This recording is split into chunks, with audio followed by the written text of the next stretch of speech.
মেয়েটা আমার দুই গালে থাপ্পড় দিয়ে বলল, তোর মতো ছোট লোকের সাহস কি করে হয় আমার শরীর স্পর্শ করার? আমি কি বলবো বুঝতে পারছি না। থাপ্পড়টা এত জোরে দিছে আমার মনে হচ্ছে 5 আঙুল পুরোপুরি গেঁথে গেছে। পাশে একটা লোক দাঁড়িয়ে আছে, তখন চলে এলো মেয়েটির সামনে হিরোগিরি দেখাতে। লোকটা বলল, আপু কি হয়েছে? মেয়েটা বলল, এই অসভ্য ছেলেটা ইচ্ছে করেই আমার হাত টেনে ধরেছে।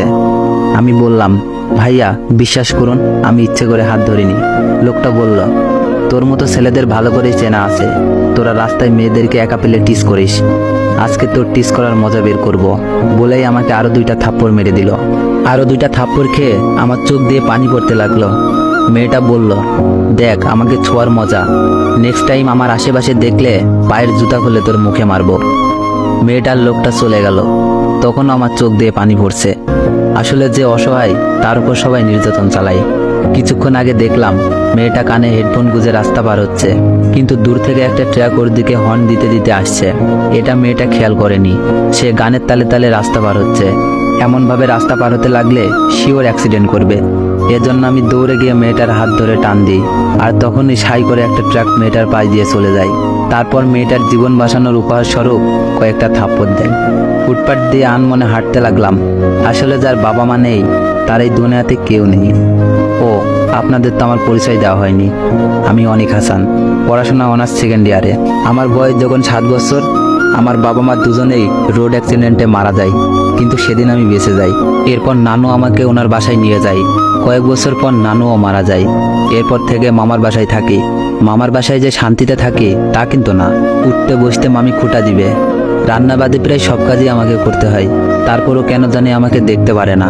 মনে হয় আমি ওনার 2 চোখের বিষ। একটু পর বাসায় আসি। আমাকে দেখে মামি বলল, নবাবজাদার এতক্ষণ বাসায় আসার সময় হলো? তোরে না বলছি পাশের দোকান থেকে 1 বস্তা চাউল আনতে? চাউল না নিয়ে এসে খালি হাতে আসলি কেন? এ বাসা কি তোর বাপের নাকি যে যখন যা ইচ্ছা হবে তখন তাই করবি? তোরে বসিয়ে বসিয়ে ভাত দিতে পারবো না, মনে রাখিস কথাটা। এমন কথা প্রতিদিনই শুনতে হয়। এসবে অভ্যাস হয়ে গেছে। তাই কোনো কথা না বলেই পাশের দোকান থেকে 1 বস্তা চাউল নিয়ে আসলাম। রাতে পড়ছি, তখন শুনলাম মামি মামাকে বলছে, তোমার ভাগ্নের কাণ্ড শুনেছো কি? মামা বলল, অনেক আবার কি করলো? পাশের বাসার কাজের মেয়েকে কুপ্রস্তাব দিয়েছে। মেয়েটা আমার কাছে এসে সে কি কান্না করা। মামা বলল, অনেক মোটোই এমন ছেলে না। মামি বলল, তুমি কি বাসায় থাকো যে এসব কার্যকর্ম সম্পর্কে জানবে? বলছি কি, আমাদেরও তো মেয়ে আছে, যদি ওর দিকে খারাপ নজর দেয় তাহলে কি হবে?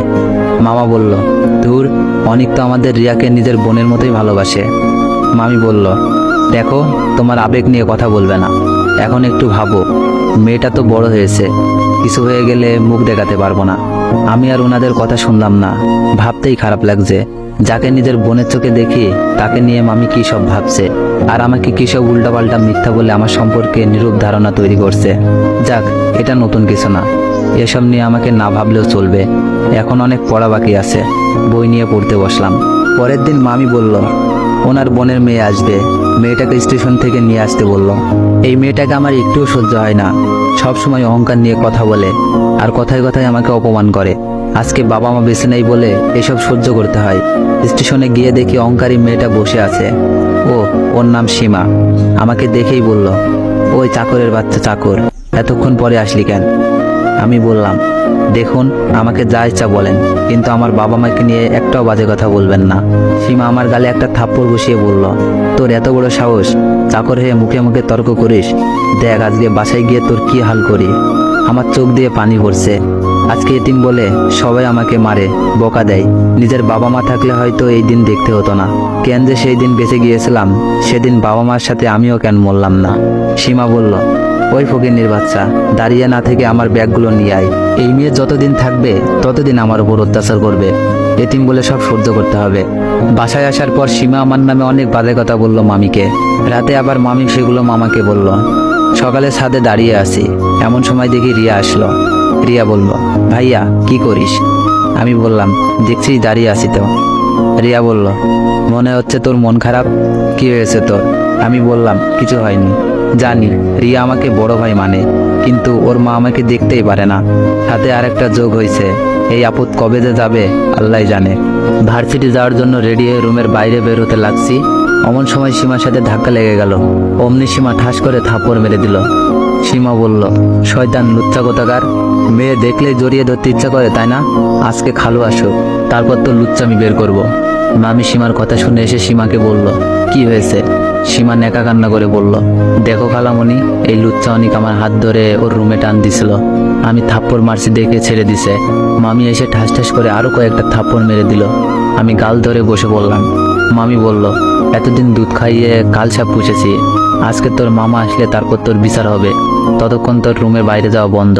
বলে মামি দরজা বাইরে থেকে আটকে দিল। আমি ফ্লোরে বসে কান্না করতে লাগলাম। আমার সাথে কেন এমন হয়? দুনিয়াটা বড়ই নিষ্ঠুর, যার আছে সব কিছু আছে আর যার নেই তার কিছুই নেই। কান্না করতে করতে ফ্লোরে ঘুমিয়ে পড়ি। দুপুরের দিকে ঘুম ভেঙে যায়। ক্ষুধায় পেটটা জ্বলে যাচ্ছে। বাইরে থেকে আটকে দিছে, খুলতেও পারছি না। মামিকে ডেকে বললাম, সকালেও কিছু খাইনি, অনেক ক্ষুধা লাগছে, কিছু খেতে দিন। মামি বলল, তোর মতো ফকিন্নির বাচ্চা 2-1 দিন না খেয়ে থাকলে মরবে না। এই বলে মামি চলে গেল।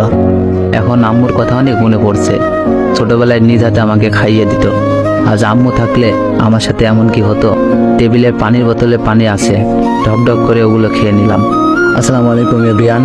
যদি এই গল্পটিতে তেমন একটা রিস পাই, তাইলে পরে গল্পটি সেকেন্ড পার্ট নিয়ে আসবো। আর যারা যারা সেকেন্ড পার্ট চান, একটু বেশি বেশি কমেন্ট করুন আর ভিডিওতে একটু বেশি বেশি কপি লিঙ্ক করে দেন।